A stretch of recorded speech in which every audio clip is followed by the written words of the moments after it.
Olá, turma, tudo bem?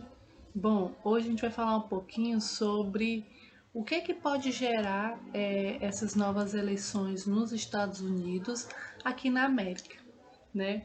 Nós sabemos que os Estados Unidos é o país que possui a maior influência, não só dentro da América, mas como no mundo todo. E aí a gente observou que no governo do Donald Trump, né, que acabou de encerrar, ele fez algumas modificações, ou seja, saiu de algumas conferências mundiais, né? Tinha as atitudes bem polêmicas, algumas coisas relacionadas com a questão de fake news, né? E aí agora, né, a gente entra no novo governo, que é do Biden, e aí esse novo governo ele gera uma série de questões. Primeiro porque o Donald Trump é o quinto presidente dos Estados Unidos que não conseguiu se reeleger, isso já é uma marca, né? Depois o Biden já falou que vai retornar para alguns acordos que os Estados Unidos saiu, como o acordo climático.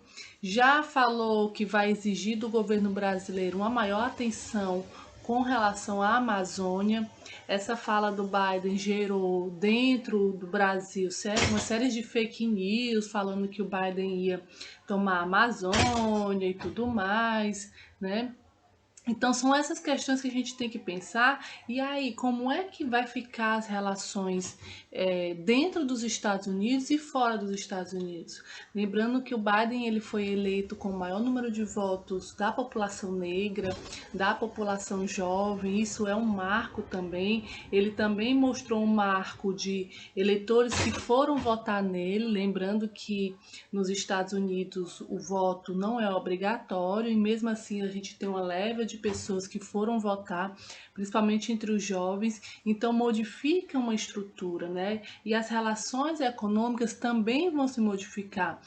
Acredita-se que o Biden ele vai ter uma proposta mais amigável no sentido de acordos diplomáticos de forma que sejam mais brandos do que foi com o Trump.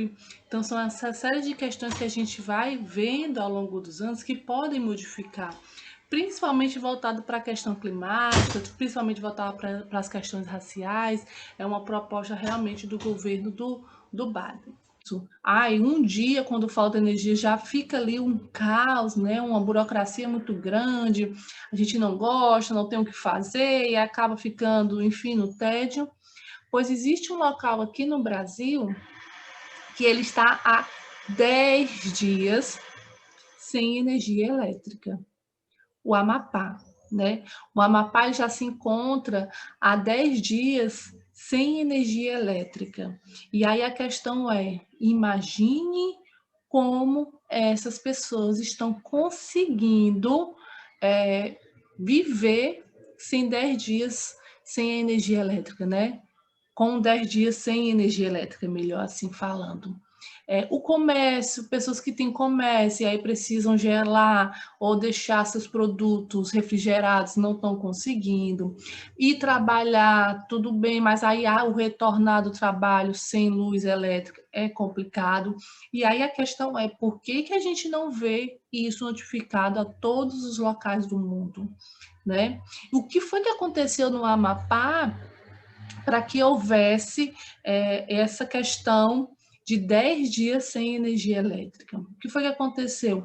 O Amapá ele tem um dos serviços que é de uma empresa privada, uma empresa espanhola, né, privada, e aí ela acabou tendo um curto-circuito, queimou muitas coisas, pronto, deixou o Amapá sem energia. E aí estava se falando que quando isso terminasse, quando fosse colocado em prática, né, quando fosse consertado, que vai ser consertado pela empresa pública, né, o que acontece? Vai cair no bolso do cidadão a cobrança de imposto por ter que consertar esse defeito que foi da própria empresa. Então, são essas questões que a gente precisa se perguntar. Por que a gente não escuta falar? Por que a gente não vê isso nos noticiários? O que a população do Amapá está passando sem energia elétrica? Né? Quais são os possíveis problemas que estão ocorrendo no Amapá por falta de energia? E por que que a gente não escuta uma posição do governo sobre isso, que vai ser ajeitado, que vai ser consertado?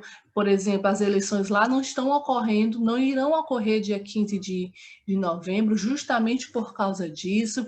Então, são várias questões que a gente precisa se perguntar por que que não há o devido, a devida atenção ao povo do Norte, né? Por que que o povo do Norte padece tanto sobre essas questões sociais e a gente não vê notificar? Imagine se esse apagão de 10 dias fosse em São Paulo, o maior polo industrial do país.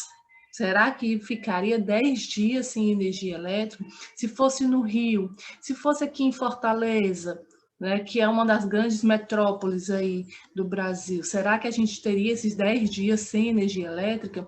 Então, são essas questões que a gente precisa se perguntar e saber que as empresas que são pagas pelos impostos das pessoas, elas precisam reverter isso em um bom serviço. O racismo devido à morte de George Floyd que aconteceu nos Estados Unidos. E aí esse debate sobre a vida, né, devido ao movimento Vidas Importam, né, vidas negras importam, sentimos a necessidade de tratar isso também em sala de aula. E aí, naquele momento, a gente não só debateu sobre o caso do George Floyd, né, como os Estados Unidos atuam nessa questão do racismo, como o racismo lá é forte, e aí como a polícia vem agindo em relação à população negra, mas também a gente debateu sobre as origens da população negra em si, né? Falamos dos movimentos sociais, como o do Martin Luther King, Panteras Negras, do Malcolm X. Falamos sobre a música negra, que teve uma influência sobre todas as outras músicas que hoje são conhecidas, o samba, o funk, o rock, o jazz, enfim. A gente debateu como a produção da população negra é forte, né, é intensa. E aí chegamos aqui no final do ano, e aí, mais uma vez, mas agora não só nos Estados Unidos, essa questão do debate sobre o racismo, ela se torna essencial, né? Parece que a gente está vivendo em uma repetição. A gente debate sobre a questão do racismo, aí volta e meia temos que debater de novo, aí depois de novo e de novo. E aí eu vou trazer hoje não uma relação que acontece só nos Estados Unidos, a gente sabe que não acontece só lá, mas o que está acontecendo aqui no Brasil nesse exato momento. Então, se torna necessário a gente retomar novamente esse debate até que consigamos entender que realmente a gente precisa mudar a estrutura social em que causa esse preconceito, essa marginalização, né? Colocando a população negra de uma área marginalizada, não no sentido se tornar pobre, mas no sentido de estar à margem da sociedade. E aí, trazendo para o Brasil, nós temos N casos, assim como acontece nos Estados Unidos, que atinge totalmente só a população negra. E aí, quando temos casos repetitivos que atingem só a população negra, é importante a gente entender que isso faz parte do racismo estrutural e institucional em que o Brasil está inserido. E aí eu posso citar vários casos do menino Miguel no começo, né, que a gente viu, do João Pedro, da Ágata, são todas pessoas, e aí nessa parte só crianças e jovens, que foram mortos devido serem negros, não tem outra justificativa, né? E aí hoje, quando eu falo hoje, essa semana, o Brasil tem o Dia da Consciência Negra, que é mais um debate, né? Dia 20 de novembro é o Dia da Consciência Negra, gera-se mais um debate devido à internet, porque fica essa disputa dentro da internet.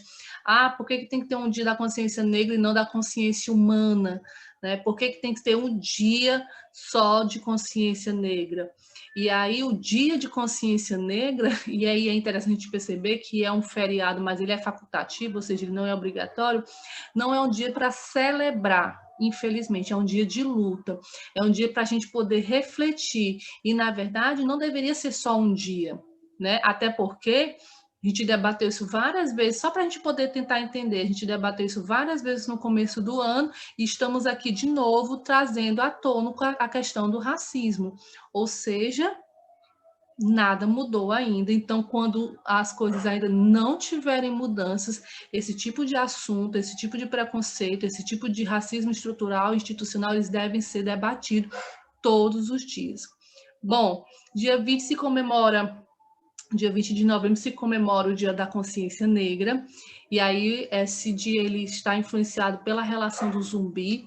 Zumbi de Palmares foi aquele que criou vários quilombos para, né, ajudar, auxiliar a população negra que fugia na época da colônia, mas hoje é um dia para realmente se questionar. E aí, nesse ano de 2020, um dia antes do debate sobre a consciência negra, sobre a data da consciência negra, tem-se a morte, né, do João Alberto, se eu não me engano, eu acho que seja, né, João Alberto, deixa eu só conferir aqui, galerinha, João Alberto da Silveira, ok? Que foi morto por seguranças do Carrefour, seguranças de uma empresa terceirizada. E não é um caso isolado, né? Muito menos com Carrefour. Muito menos com Carrefour, né? Carrefour, a todo ano, ele se coloca dentro de um problema, né? Dentro de uma problemática relacionada com essa questão do racismo ou de maus tratos, enfim, sempre está dentro de uma polêmica, né? O Carrefour ele sempre se encontra dentro dessas polêmicas. E aí do João Alfredo não é, no João Alberto, desculpa, não é diferente. Né? Tem um vídeo circulando aí pela internet dele sendo espancado por seguranças, né, da empresa, e aí acende mais uma vez o debate, né? Por que que as empresas, que segundo elas são treinadas, agem desse tipo somente com a população negra? Eu não vejo, eu não encontro vídeos de pessoas sendo torturadas, de pessoas sendo espancadas devido a uma ação delas dentro da empresa, e aí elas são colocadas de uma forma, né, a segurança age de uma forma repreensível no sentido de bater e de espancar. Eu não vejo vídeos de pessoas negras não, desculpa, pessoas brancas passando por esse tipo de tratamento. E não era para existir nem de pessoas brancas e nem de pessoas negras, mas a questão existe só com pessoas negras. E aí, assim, de mais uma vez um debate sobre essa questão do racismo, né? A gente tem que entender que esse tipo de comportamento, ele é direcionado para uma raça, sim. E aí se torna mais problemático quando no mesmo dia eu tenho uma fala, né, do governo, tá, dos representantes do governo falando que o Brasil não existe racismo. Como assim não existe racismo? E por que a gente existe N casos que não são casos isolados desse tipo de ação contra a população negra? Isso é sim uma resposta de atitudes racistas. Então, mais uma vez, a gente vai finalizar o ano com mais um debate sobre o racismo, porque é importante, é essencial. Precisamos entender que a gente vive em uma estrutura racista, ou seja, a nossa base, né, social, ela foi feita em cima da exploração, do sangue, né, enfim, foi feita em cima dessa exploração da população negra. Enquanto a gente não mudar esse tipo de comportamento, enquanto a gente não observar que esse tipo de comportamento deve ser modificado, a gente vai continuar sendo conivente, infelizmente, com o racismo que existe dentro da sociedade. Então, hoje o debate é sobre isso. A gente vai debater mais na nossa videoconferência, certo? É necessário que a gente entenda isso, ok? Que é importante que a gente entenda que a gente precisa sim combater o racismo, que o racismo é uma luta de todo mundo, né, enquanto sociedade, que a gente precisa ter um compromisso com isso, com essa política, com compromisso com esse combate ao racismo, que não é uma luta isolada, que não são casos isolados, que são casos reais, que acontecem todo dia, infelizmente direcionado à população negra, e aí a gente precisa, sim, combater isso e fazer com que essa estrutura, de uma certa forma, ela tem que ser modificada, porque realmente não dá mais para a gente conviver com esse tipo de comportamento, com esse tipo de ação, né, e com relação à população negra. No mais, a gente debate em sala de aula ou na nossa videoconferência, ok? Bye!